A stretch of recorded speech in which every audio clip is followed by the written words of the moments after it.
afternoon and welcome to EDN 113, Living and Learning with Technology. Today's presentation is about assignment task 1B, the preparation for your web quest.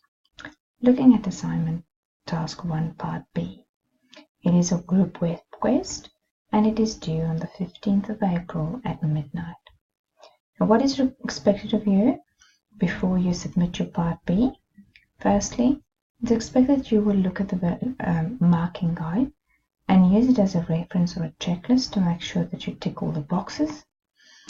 Secondly, you need to create your group wiki or your web quest with both the group and the individual pages. And then thirdly, you need to make sure that each student upload and submit a copy of the marking guide before the 15th of April. Let's stand still at the marking guide and the submission of the marking guide first. When looking at the marking guide, you'll see that there's 3 parts to it. Now, the first part is where you will type in the URL of your web quest, your student name and your student number, and each student will do this before they submit it.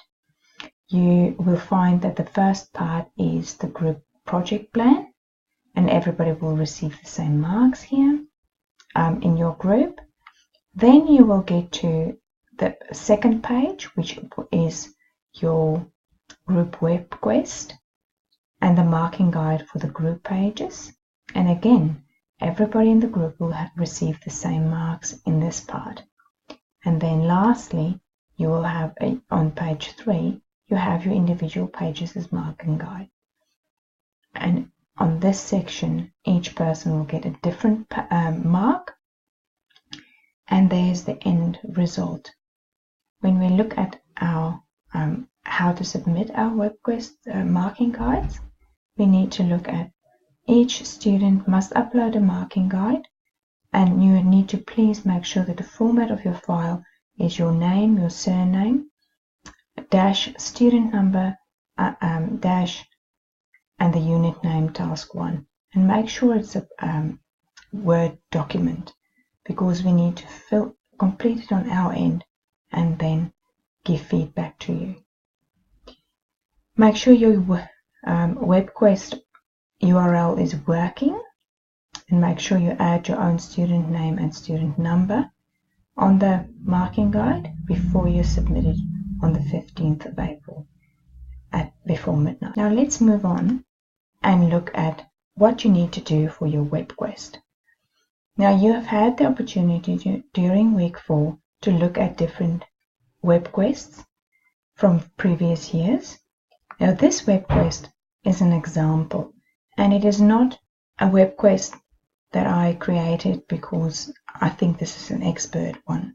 I created an example for you that you can see what the layout of a web quest can look like and what information should go where on your web quest.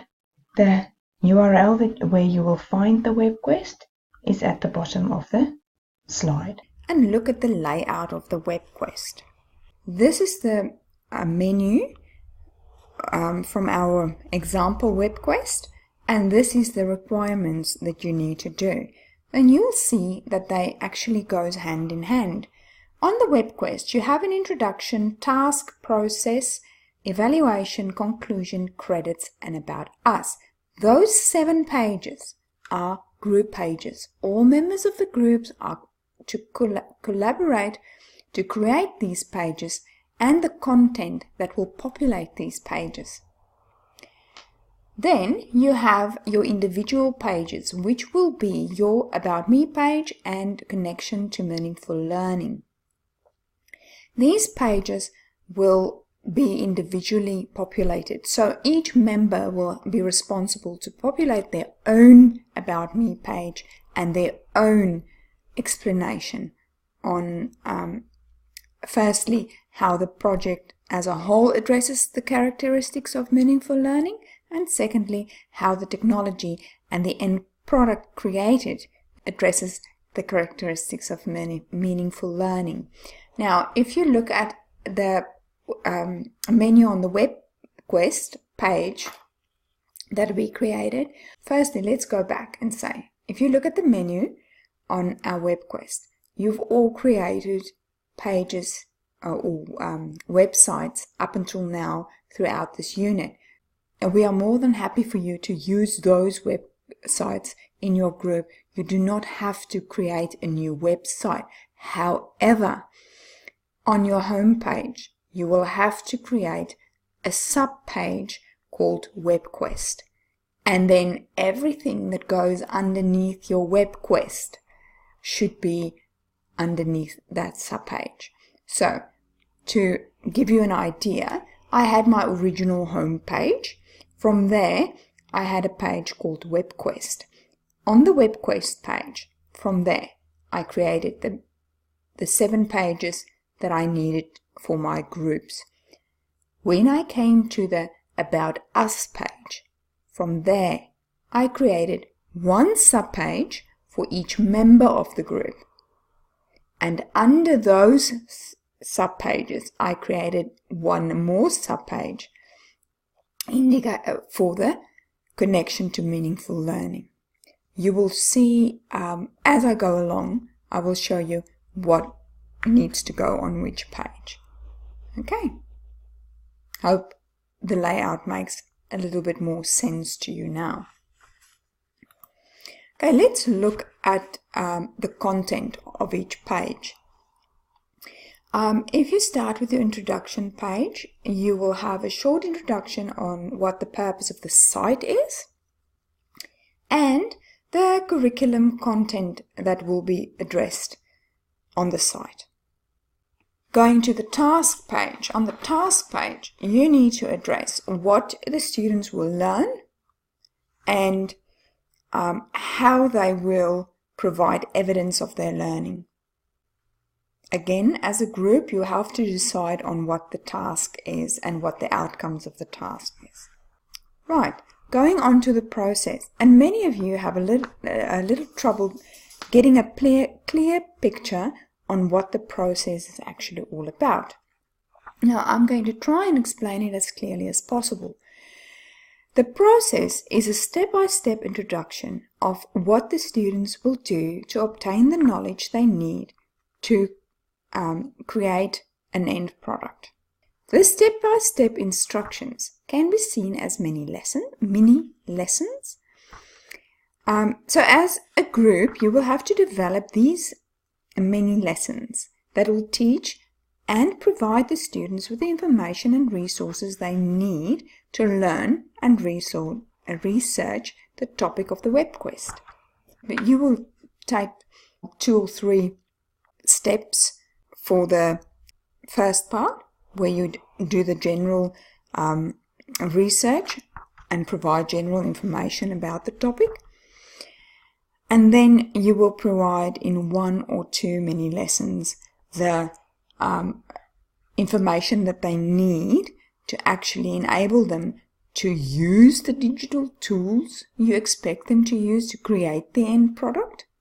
And then you will have 1 step where you actually provide the students with the time to create the end product. So there's quite a few steps there, but as a group you'll have to collaborate on which steps are necessary, which resources you will incorporate, and what medium the students will need to use for the end products. So as you can see, if you look at our WebQuest, I've got the step-by-step process on the one side with all the resources that they need and the end task. Then I've got the examples of the end products that we expect them to do. And then I've got supporting resources. Now the supporting resources is any additional resources that the students might use to extend themselves or to use as revision for the topic. Moving on, evaluation. On this page you will provide the students with a rubric which you as a group will create, showing them what they need to address when they create their end products.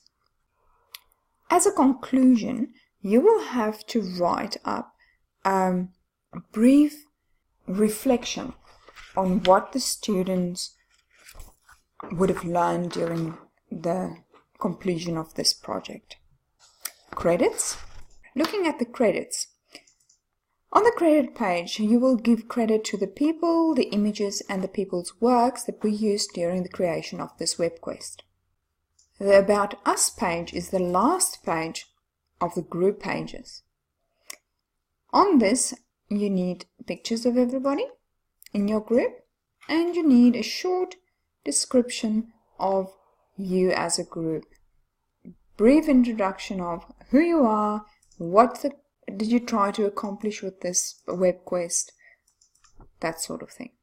This is not in-depth introduction of each person.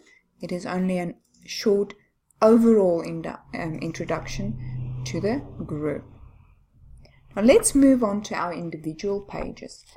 Now you'll see that if you go on to the actual web quest that I example, once you get to this page, the next page up will be the individual page, the About Me page. Now on the About Me page, you have to have a picture and you have to have a short description of who you are, introducing yourself, telling us a little bit about your studies, past experience, teaching experience, and so forth. From there on, the next page or sub-page of this will be your connecting to meaningful learning. Now this is an individual page, so you will be solely responsible for populating this page. On this page, you have to have a section where you look at the alignment to meaningful learning, firstly the project itself. So in your view, how did the overall project address the characteristics of meaningful learning? And then the end product and the technology that you use to create the end product, how did that address the characteristics of meaningful learning? To make it easy for us to mark your explanation, it would be a good idea to include your end product here as well, so that it's an easy reference. I hope you find this video and some example web quest helpful for visualizing what you have to do and where you have to introduce which part of your assignment's information. Thank you.